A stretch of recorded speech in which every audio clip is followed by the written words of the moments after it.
Le soleil brûle la plaine. La poussière s'élève sous les sabots des chevaux. Des chars filent à toute vitesse. Des cris, des flèches, du métal qui s'entrechoque. Au centre du chaos, un homme se tient presque seul. Il s'appelle Ramsès II, et ce jour-là, il a failli tout perdre. On t'a toujours dit que Ramsès II était le plus grand pharaon de l'histoire, le conquérant invincible, le guerrier béni des dieux, celui qui a écrasé ses ennemis et gravé ses victoires sur les murs des temples pour l'éternité. Mais voici ce que peu de gens savent. La bataille qui a fait sa légende est aussi celle qui a failli signer sa fin. Écoute bien. Nous sommes en 1274 avant notre ère. L'Égypte est une superpuissance. Son armée est disciplinée, organisée, moderne pour son époque. Ramsès II est jeune, ambitieux, avide de gloire. Il veut surpasser ses prédécesseurs. Il veut marquer l'histoire. Son objectif ? Reprendre la ville stratégique de Kadesh. Aujourd'hui, cela peut sembler lointain. Mais à l'époque, contrôler Kadesh, c'était comme contrôler un carrefour stratégique entre plusieurs continents. Commerce, routes militaires, influence politique, tout passait par là. Face à lui, l'Empire hittite, une puissance redoutable d'Anatolie. Leur roi, Muwatalli II, n'est pas un simple chef barbare, c'est un stratège brillant. Et c'est là que ça devient vraiment fascinant. Ramsès avance vers Kadesh avec 4 divisions, Amon, Ré, Ptah et Seth. Chacune porte le nom d'un dieu. Chaque soldat croit que les dieux marchent à ses côtés. Les rituels ont été accomplis, les prêtres ont invoqué la protection divine. Ramsès se voit déjà triomphant. Mais voici ce que l'histoire officielle ne te dit pas. Il marche droit dans un piège. 2 espions hittites sont capturés par les Égyptiens. Sous la torture, ils avouent que l'armée ennemie est encore loin, très loin. Ramsès y croit. Il accélère, il sépare ses troupes. Et c'est exactement ce que Muwatalli voulait. En réalité, l'armée hittite, des milliers d'hommes et surtout des centaines de chars lourds, est cachée derrière la ville de Kadesh, invisible, silencieuse, attendant le moment parfait. Imagine la scène. La division d'Amon installe son camp. Les soldats posent leurs boucliers. Certains mangent, d'autres se reposent. Ils pensent que l'ennemi est encore à des kilomètres. Soudain, un grondement. Pas un simple bruit, un tremblement de terre.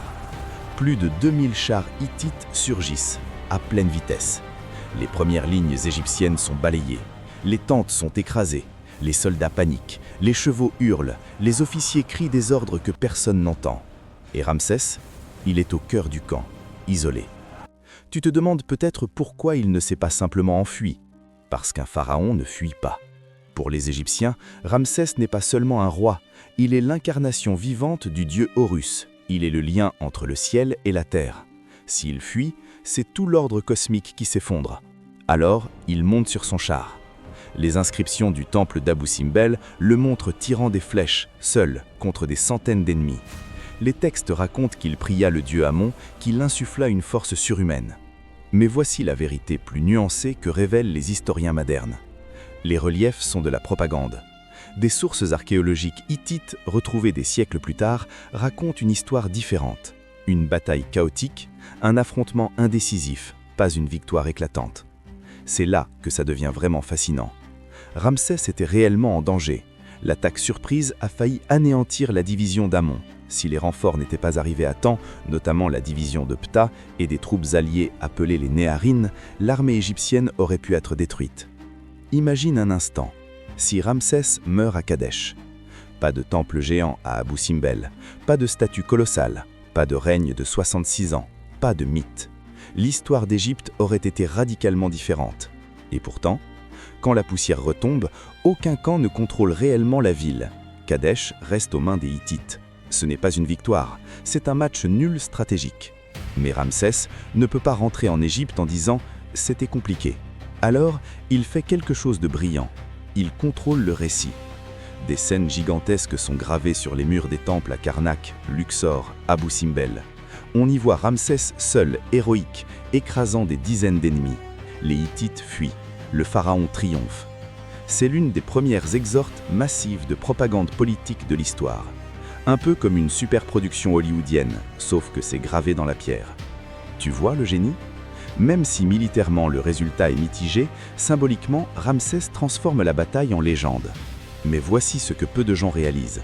Quelques années plus tard, l'Égypte et les Hittites signent le tout premier traité de paix connu de l'histoire, un document officiel gravé en hiéroglyphes et en cunéiforme. Cela signifie une chose essentielle: aucun camp n'a réellement gagné. Si Ramsès avait écrasé son ennemi, il n'aurait jamais eu besoin de négocier. Et c'est là que la figure de Ramsès devient profondément humaine. Il n'est pas un dieu invincible, il est un dirigeant qui a frôlé la catastrophe et qui a su transformer une situation critique en victoire politique. Tu te demandes peut-être pourquoi cette version n'est pas celle qu'on raconte le plus souvent. Parce que les vainqueurs écrivent l'histoire, et Ramsès a écrit la sienne, littéralement.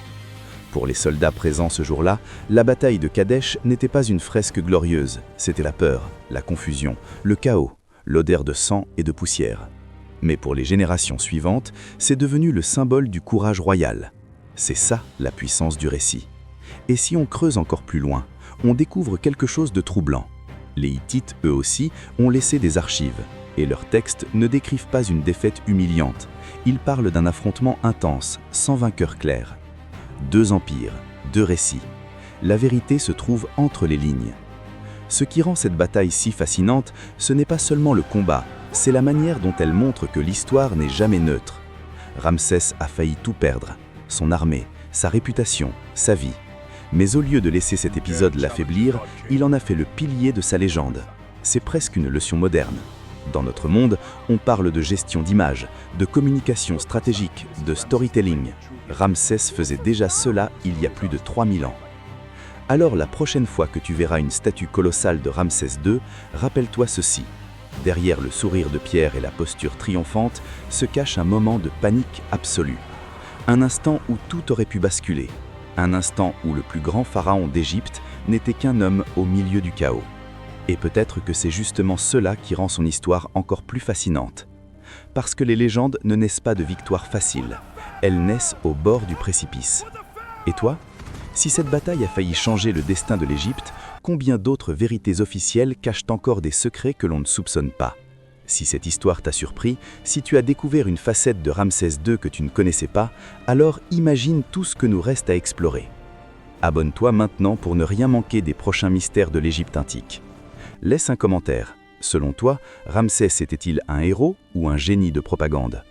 Et si tu as aimé cette dusée dans l'histoire oubliée, montre-le avec un like, ça aide la chaîne à continuer à révéler ses secrets enfouis depuis des millénaires. La prochaine vidéo risque de remettre en question une autre grande vérité que tout le monde croit connaître. Alors reste avec moi, parce que l'histoire n'a pas fini de nous surprendre.